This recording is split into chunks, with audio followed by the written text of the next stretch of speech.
खींवसर विधानसभा क्षेत्र में दो ही गुट बने हुए हैं। एक तो हनुमान जी को जिताने के लिए, दूसरा हनुमान जी को हराने के लिए।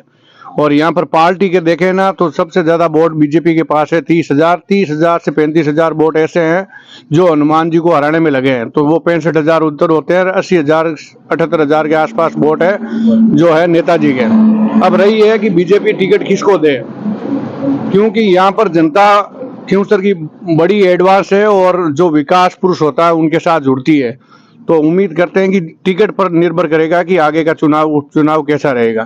मेरे नज़र में तो सबसे योग्य उम्मीदवार है डॉक्टर अशोक चौधरी जी, जो उनके पास संगठन और संसाधन का कमी है। बाकी जो आदमी धरातल से जुड़ा हुआ प्रत्येक विषय ले लो, चाहे फसल बीमा ले लो, चाहे अपने ये ताड़ावास प्रकरण में जो माइनिंग का मामला ले लो, इनमें जो भी चीजें धरातल से लेकर ऊपर तक उनको पूरी नॉलेज है। समस्या समाधान इस तरीके कैसे हो सकता है, एक अच्छे आदमी ही मतलब सुशोभित आदमी है और अच्छी लैंग्वेज के साथ आगे सोच राजनीति करने वाला इंसान है। अगर उनके पास बीजेपी अब टिकट किसको दे, बाकी क्या समीकरण बने, उस स्थिति पर आगे निर्भर होगा चुनाव।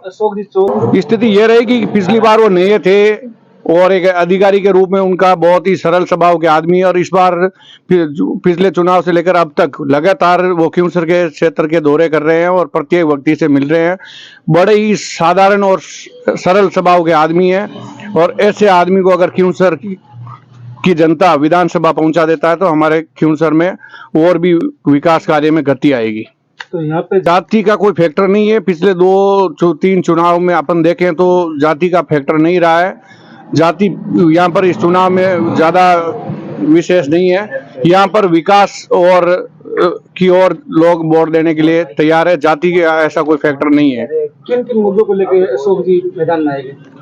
अशोक जी का तो यही है कि सबसे पहले तो उनके 11 मुद्दे हैं, पानी का हो, फसल बीमा का हो, माइनिंग का हो, ये सारी चीजें वो अभी लगातार आप देख ही रहे हो, मीडिया प्रिंट मीडिया में लगातार आ रही है। उनके पास संसाधन कम है और संसाधन कम होने की वजह से उनका मीडिया में प्रचार कम हो रहा है।